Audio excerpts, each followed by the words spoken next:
A very good day to Madam Sivagami and my fellow classmates. Today we are from Group 13. We'll be presenting about the language varieties. My group members are Anna Lakshmi, me myself Komugi, Nandini, Raja Vaidishwari, and also Shantana. Hi Madam, now I'll begin with the introduction. We have reviewed one variety of language in Malaysia, which is Malayalam. Malayalam should not even be mistaken with Malay, which is a Malaysian language. It is a member of the Dravidian language family's southern branch. Despite its close relationship with Tamil, Malayalam is more inspired by Vedic than Tamil. Malaysian Malayalis are also widely recognized as Malayali Malaysians. Malayalis who have been born or came into this country to Malaysia from Kerala's 1787 regions. They are currently the second largest Indian ethnicity. It may be difficult to learn Malayalam, but it is worthwhile as it will allow you to discover the magnificent state of Kerala, make Malayali mates, and also appreciate some India's leading books and films. So now I'll be briefing on the advantages of learning more than one language. As we all know, knowing more than one language also has many other advantages, such as better learning outcomes, intellectual abilities, and also more positive feelings towards the other languages and cultures. Now, I'll be passing on to the next member. Thank you. A very good day to my dearest lecturer. My name is Anna Lakshmi and I will be briefing on the history of language that we have chosen to analyze deeper on. First and foremost, the language that we have chosen is the Malayalam language.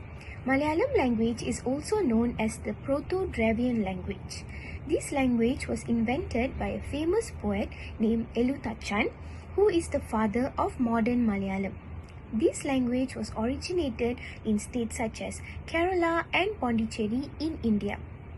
Later on, it had made its way through Malaysia through the arrival of Alfonso de Albuquerque, who brought in Malayali people from Cochin into Malacca. Hence, Malayali people migrated to Malaysia during the 4th century to work as estate managers, or also known as Kangani. Malayalis also worked as labourers and even merchants. Another fun fact that not many of us might know is that before our Independence Day, Malayalam medium schools were built in states such as Labu and also Johor Bahru. These schools were conducting classes in Malayalam language. However, after the Independence Day, these schools had been transformed into Tamil medium schools to bring unity among various diverse groups. Besides that, Malayalis in Malaysia has been integrated and divided due to various purposes such as marriages, beliefs, and lifestyle. For example, these can be seen as there are Islam Malayalis, Christian Malayalis, and also Hindu Malayalis.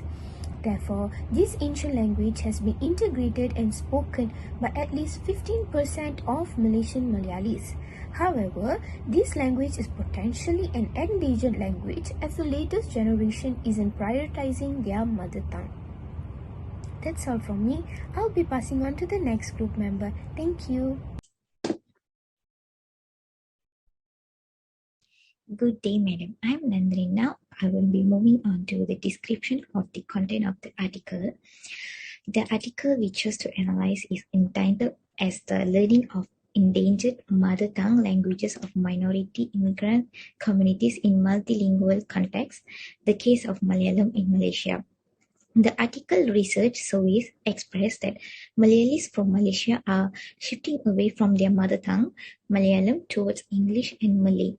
This study looks at why learning Malayalam, the mother tongue of a minority and immigrant community known as the Malayalis, has been unsuccessful in a plural multiracial nation and what can be done about it.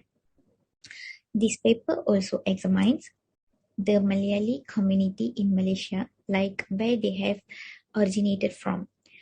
Besides that, this study of language shift in the Malayali community in Malaysia found that it was rapidly moving away from Malayalam and toward English and Malay, with one of the main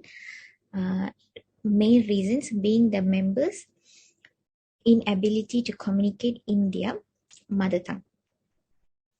Additionally, reasons for lack of success in learning the language is because the the the components involved usually overlap. It's difficult to pinpoint clear cause and effect sequence for a scenario. On the whole, the study also examines what changes have to be made towards language preservation awareness. That's all from my part. Thank you, madam. Okay, thank you. And then I'm going to present about the critic part of the article. That is the strength and weakness of the article. Okay, for the strength, the All Malaysian Malayalam Association is never give up in their learning, in the process of making the Malayalam language is important as English and Malay language in the learning process. They want Malayalam also become an important language as them. And also they encourage the parents to never forget their mother tongue, and also encourage the students to learn their mother tongue and make that important to learn. And Dharma also organized new rules to follow for the students. Okay, for the weaknesses, there is no encouragement. Okay, even the students want to learn the Malayalam, there is no encouragement at all from their parents. For I taking an example from the article that a boy tell that he and his siblings want to learn the Malayalam, but their father is not encourage them to learn that because his father thinks that learning English will help them to lead their life, but Malayalam is not. And also the students has less interest. Also, I'm taking from an example from the article, and an informant tell that a boy is really very less interest in learning the Malayalam, because as we all know, pronouncing Malayalam word is not easy, it's quite tough because the pronunciation is quite difficult and different.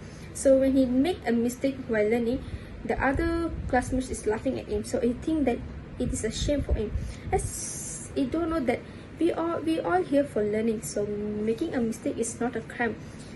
Making mistake in learning process is make us expert in a thing, so doing mistake while learning is not a crime.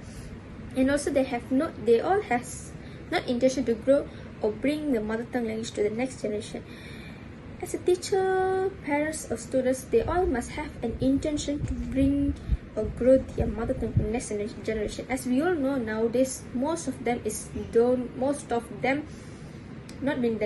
students don't know what is Malayalam also. They even know a basic about the Malayalam. They think Malayalam is not helpful to learning.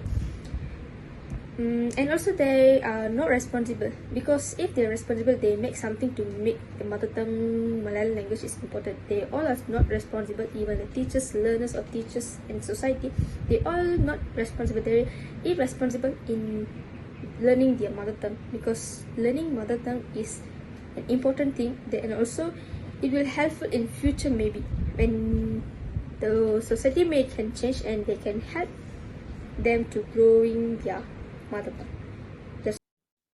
Greetings, Madam Sivagami. I'm Shantana Sivaji Ganesan, and I will be concluding our presentation today. So basically, it is vividly seen that Malayalam is not often practiced even in the most basic daily conversations. Therefore, there are high possibilities for Malayalam to face language endangerment, which refers to a state in which one language is likely to become extinct in the near future. Languages such as Sanskrit, Latin, and Greek have already vanished. It is vital for us to preserve Malayalam or any sort of languages, because we will end up letting go of a huge responsibility which our ancestors have given to us. AMA, the All Malaysia Malayali Association, is a great initiative by Malaysian Malayalis, because they are really contributing their endless efforts on saving the identity of Malayalis and the language Malayalam. Therefore, we must create awareness on the importance of communicating in Malayalam as well as the other languages that has been left out. Hence, we should work on educating the younger ones to learn as many languages so that they will have a bright future ahead and we will not lose any languages. And how do we do that? Teaching and taking language classes, using digital and social media outlets to preach, educate, give knowledge, or information. Besides, one should insist on speaking the native language or mother tongue and never be embarrassed by it. In simple words, a different language is a different vision of life, and every individual should seize the chance to learn or maintain it. That's all from us. Thank you.